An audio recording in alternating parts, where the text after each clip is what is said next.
देखिए,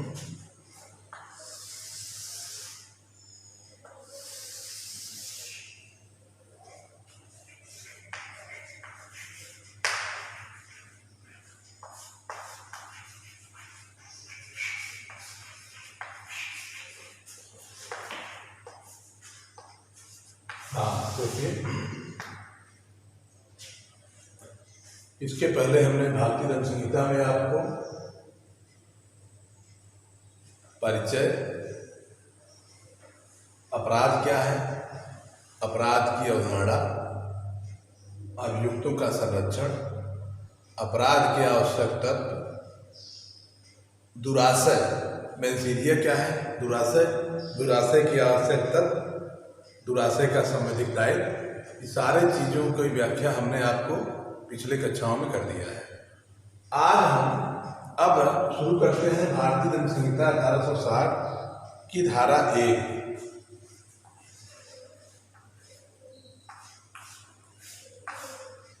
भारतीय दंड संहिता सेक्शन 1, भारतीय दंड संहिता धारा 1 कहती है,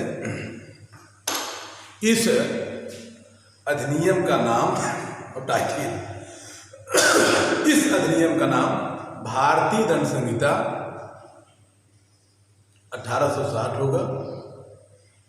मूल कानून में लिखा था, जिसका विस्तार संपूर्ण भारत पर होगा सिवाय जम्मू कश्मीर को छोड़ करके।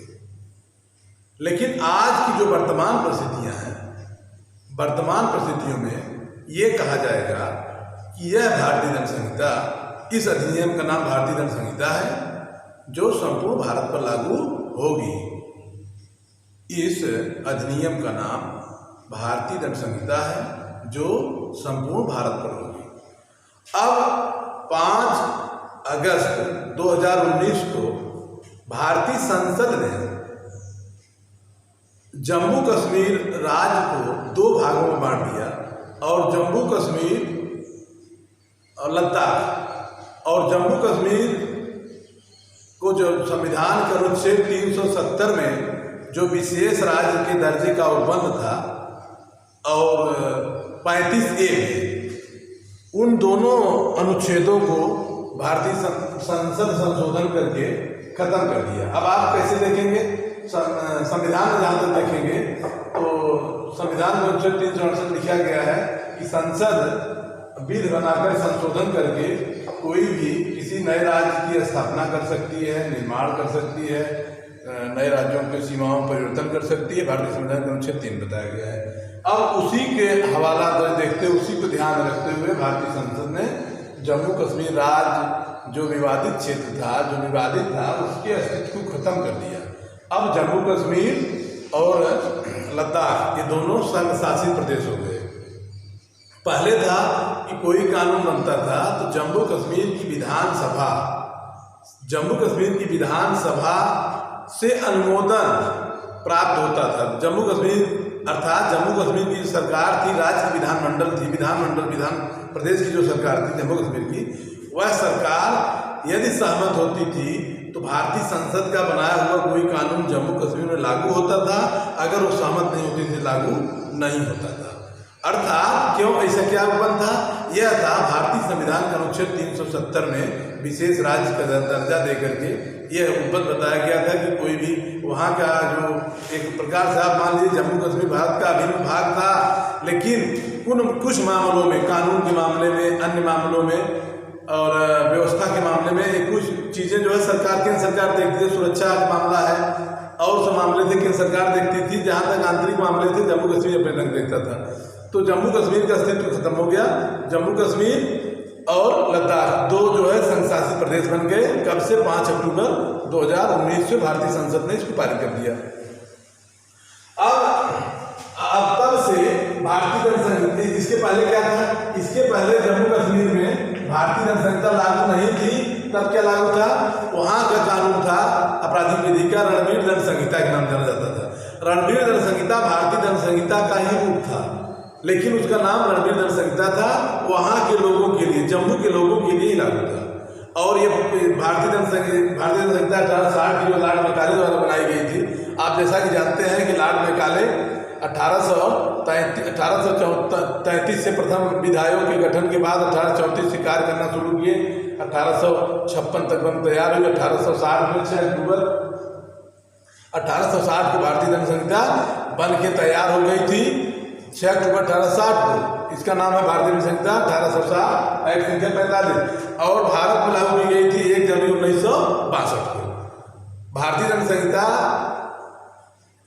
उस समय देश जो है इंग्लैंड का अधीन था, अंग्रेजों का अधीन था, तो वहाँ के राजाज्ञा द्वारा वहाँ के जो है जैसे कोई कानून बनता है राष्ट्रपति उसको अनुमोदन करते हैं, राष्ट्रपति उसको फॉरवर्ड करते हैं, राष्ट्रपति गजट द्वारा उस कानून को लागू करने के लिए गजट जारी करते हैं, सूचना जारी करते हैं, गजट होता है सूचना। तो अधिसूचना इंग्लैंड के महारानी द्वारा ये जो आपको 6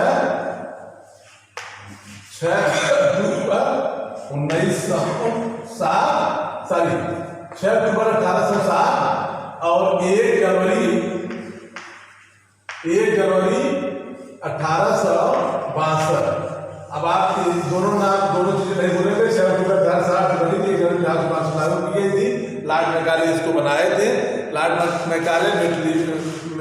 मैकाले, जॉनसन और मैक्लियोड, ये 3 लोग उसके मेंबर थे। जॉन मैकफर्सन मिलाकर 4 लोगों की कमेटी बनी थी, इसमें बनाया गया था। इस कानून को बनाने का उद्देश्य क्या था कि पूरे भारत में दंड का विधान जो है एक समान नहीं था। किसी प्रदेश में दूसरा दंड उसी अपराध के लिए कहीं कम दंड था, कहीं ज़्यादा दंड था। तो लॉर्ड मैकाले को विधि के विशेषज्ञ थे लॉर्ड मैकाले, इनको भारत में दंड विधान बनाने के लिए इनको अधिकृत किया गया कि आप भारत में दंड विधान बनाइए जो एक समान दंड हो। तो भारतीय दंड संहिता क्या है? भारतीय दंड संहिता एक जनरल क्रिमिनल सब्सटेंटिव लॉ है। भारतीय दंड संहिता क्या है? भारतीय दंड संहिता समान मूलभूत आपराधिक विधि है। ये मूल विधि है। ये मतलब कोई भी व्यक्ति अगर कोई अपराध करता है तो इसी दंड संहिता के उपबंधों के अधीन दंडित किया जाएगा। इस तरह से हम धारा 1 बताते हैं कि धारा 1 जम्मू कश्मीर सब हट गया है। अब यह धारा 1 भारतीय दंड संहिता संपूर्ण भारत पर लागू होगी और ये जो है कि 31 अक्टूबर 2019 से जब भारतीय संहिता के अलावा जितने कानून हैं, जैसे लेबर लॉ कानून है, हिंदू लॉ कानून है और जो है कि प्रॉपर्टी लॉ कानून है या तो कॉन्ट्रैक्ट कानून है, जितने कानून हैं जो सामान्य कानून है सभी कानून जम्मू कश्मीर में 31 अक्टूबर 2019 से लौह पुरुष सरदार वल्लभ भाई पटेल के जन्मदिन के दिन राष्ट्रपति के अध्यादेश द्वारा लागू कर दिए गए हैं। अब धारा 2 है, सेक्शन 2 कहता है कि दंड संहिता क्या है? ये दंड संहिता क्या है? एक दंड संहिता एक समान आपराधिक विधि है, समान मूलभूत आपराधिक विधि है। भारतीय दंड संहिता क्या है? भारतीय दंड संहिता एक समान आपराधिक मूलभूत विधि है। तो अब धारा 2 कहती है, धारा 2 में लिखा गया है भारत के भीतर किए गए अपराधों के लिए दंड। अगर कोई भारत के अंदर, भारत की सीमा के अंदर, भारत की सरजमी पर, भारत की धरती पर कोई अपराध करता है तो वह धारा 2 कहती है भारत की सीमा के अंदर, भारत की सीमा में किए गए अपराधों के लिए दंड। भारत की सीमा के अंदर किए गए अपराधों के लिए दंड। सेक्शन 2 कहता है भारत की सीमा, भारत के अंदर कोई भी व्यक्ति अपराध करेगा, चाहे भारतीय हो या विदेशी हो, उसको समान रूप से भारतीय दंड संहिता के अंतर्गत उसको दंडित किया जाएगा। अगर अन्य कोई कानून नहीं है, जैसे किसी अपराध के लिए भारत कोई अपराध करता है, भारतीय करता है या कोई करता है, उस अपराध के लिए कोई विशेष कानून है तो विशेष कानून से दंडित किया जाएगा, अन्यथा कोई कानून नहीं है तो भारतीय दंड संहिता के अंतर्गत ही दंडित किया जाएगा। अब ये धारा 2 कहती है हर व्यक्ति इस संहिता के उपबंधों के प्रतिकूल, हर व्यक्ति एनी पर्सन, हर व्यक्ति इस दंड संहिता के उपबंधों के प्रतिकूल हर कार्य या लोप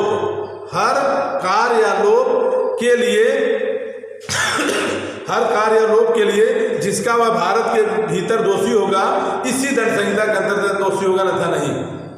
हर व्यक्ति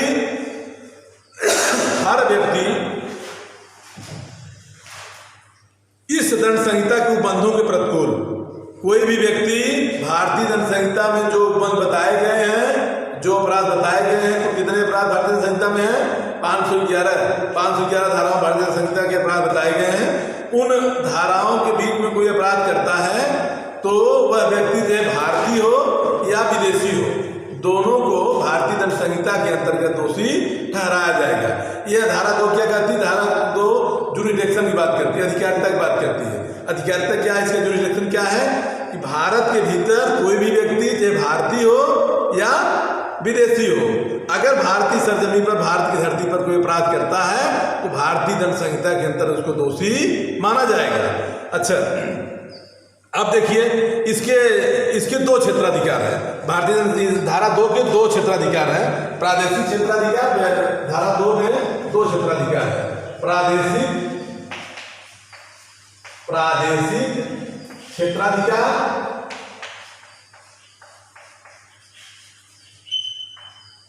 प्रादेशिक क्षेत्राधिकार, दूसरा है वैयक्तिक क्षेत्राधिकार।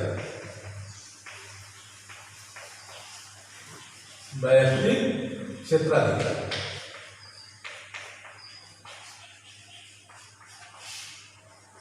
प्रादेशिक क्षेत्राधिकार, वैयक्तिक क्षेत्राधिकार। प्रादेशिक क्षेत्राधिकार को कहते हैं टेरिटोरियल जुरिसडिक्शन, इसको प्रादेशिक क्षेत्राधिकार कहते हैं टेरिटोरियल जुरिसडिक्शन, टेरिटोरियल जुरिसडिक्शन कहते हैं, और इसको कहते हैं पर्सनल, इसको कहते हैं पर्सनल जुरिसडिक्शन। व्यक्तिगत क्षेत्राधिकार क्या कहते हैं? Personal jurisdiction. धारा 2 जुरिसडिक्शन की बात करती है। धारा 2 क्या करती है? अधिकार क्षेत्र की बात करती है, जुरिसडिक्शन की बात करती है। पहला है प्रादेशिक मतलब टेरिटोरियल जुरिसडिक्शन, और दूसरा है पर्सनल जुरिसडिक्शन। अब टेरिटोरियल जुरिसडिक्शन 2 तरीके का होता है, मतलब प्रादेशिक क्षेत्राधिकार 2 तरीके का है। पहला है अंतः प्रादेशिक क्षेत्राधिकार, वाह्य प्रादेशिक क्षेत्राधिकार। अंतः प्रादेशिक क्षेत्राधिकार है इंट्रा टेरिटोरियल जुरिसडिक्शन, अंतः प्रादेशिक क्षेत्राधिकार। अंतः प्रादेशिक क्षेत्राधिकार क्या है? देखिए, क्षेत्राधिकार 2 तरीके का है, हमने बताया क्षेत्राधिकार 2 तरीके का है। एक है आंतरिक क्षेत्राधिकार, दूसरा है आंतरिक क्षेत्राधिकार और वाह्य क्षेत्राधिकार। ये प्रादेशिक क्षेत्राधिकार के 2 तरीके हैं, एक आंतरिक है, एक वाह्य है। अब प्रादेशिक क्षेत्राधिकार में क्या आता है? प्रादेशिक क्षेत्राधिकार के अंतर्गत ऐसे क्षेत्राधिकार हैं जो कि प्रादेशिक क्षेत्राधिकार के अंतर्गत ऐसे क्षेत्र, जब कोई अपराध भारत की सीमा के अंदर, यदि वह कोई भारत के भीतर कोई करता है, विदेशी करता है या भारतीय करता है, तो वह जो अपराध करता है वह प्रादेशिक क्षेत्राधिकार में आता है। अर्थात धारा 2 कहती है कोई व्यक्ति भारत की सीमा के अंतर्गत, चाहे भारतीय हो या विदेशी हो, कोई अपराध करता है तो वह प्रादेशिक क्षेत्राधिकार के अंतर्गत भारतीय दंड संहिता के उपबंधों में अधीन दंड के लिए अभियोजित किया जाएगा। अब इसके 2 क्षेत्राधिकार हैं। अंतः प्रादेशिक क्षेत्राधिकार, अंतः प्रादेशिक क्षेत्राधिकार से तात्पर्य है कि, एक मिनट,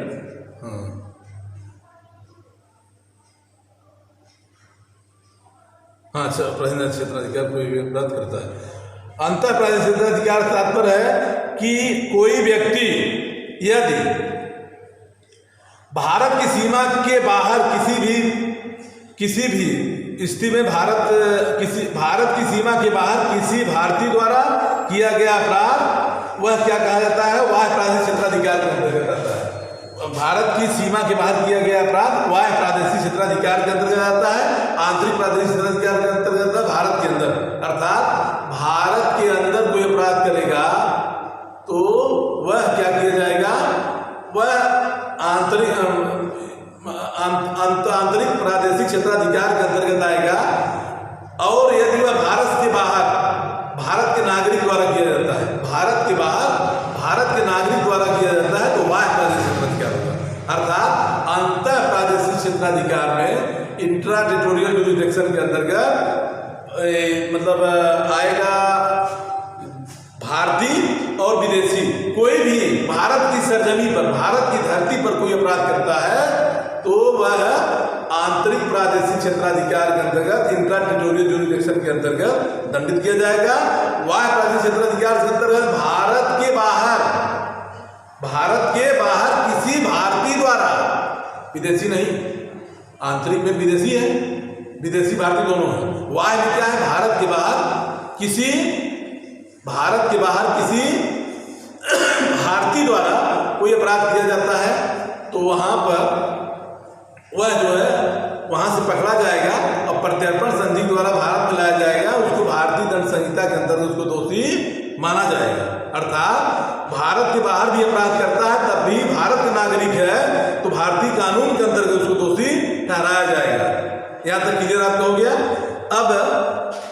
अब आप देखिए जो है ये बताता है, अब दोनों की बात आप देखिए जो है कि भारतीय धारा 2 कहती है कि भारतीय दंड संहिता के अंतर्गत किनको किनको जो है उन्मुक्ति दिया गया, किनको किनको छूट दिया गया है। भारतीय दंड संहिता के अंतर्गत किन किन लोगों को छूट दिया गया है, क्षेत्राधिकार से किनको इनको छूट है। तो पहला है विदेशी राष्ट्राध्यक्ष, नंबर 1 है एग्जेम्प्टेड है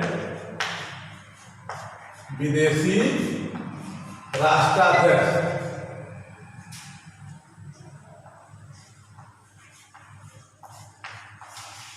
विदेशी राष्ट्राध्यक्ष को, विदेशी अगर कोई विदेशी है भारत के अंदर कोई आता है, जैसे कोई विदेश के कोई जो है राज आते हैं, राष्ट्रपति आते हैं और विदेश में कोई भी जो है कि राजनयिक मतलब राष्ट्राध्यक्ष आते हैं, प्रधानमंत्री आते हैं, जहाँ उस राष्ट्राध्यक्ष कोई है अगर भारत की सरजमी अपराध करता है तो उसको एग्जेम्प्टेड किया गया है, भारतीय दंड संहिता से दोषी नहीं ठहराया जाएगा। क्यों?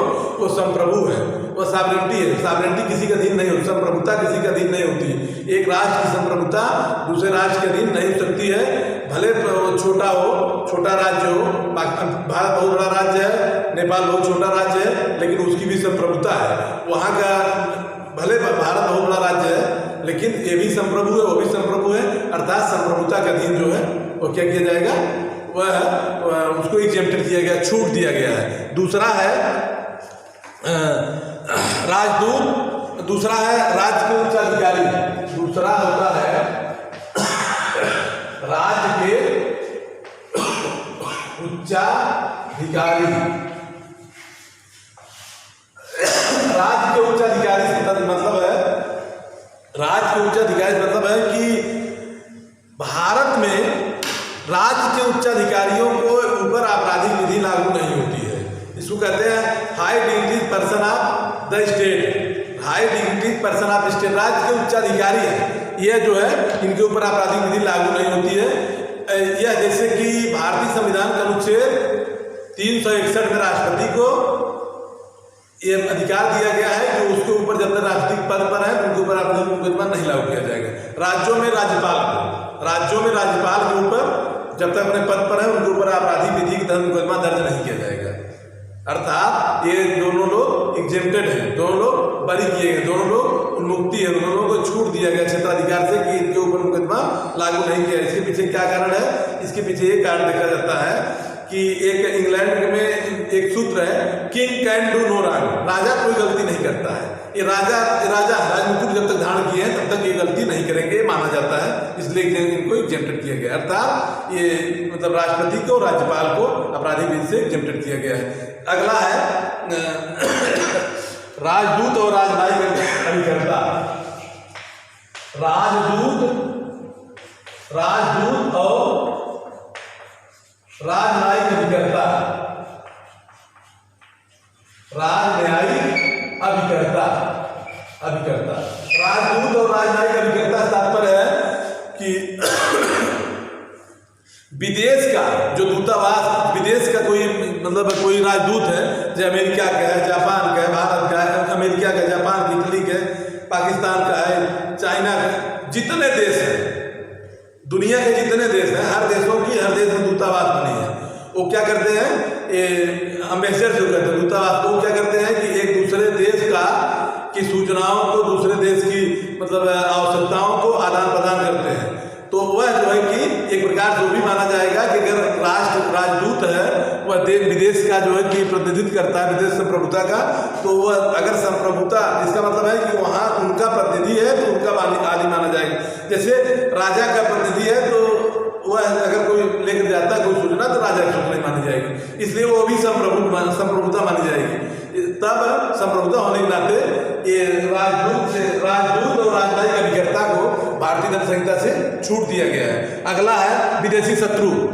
चौथा पॉइंट है विदेशी शत्रु।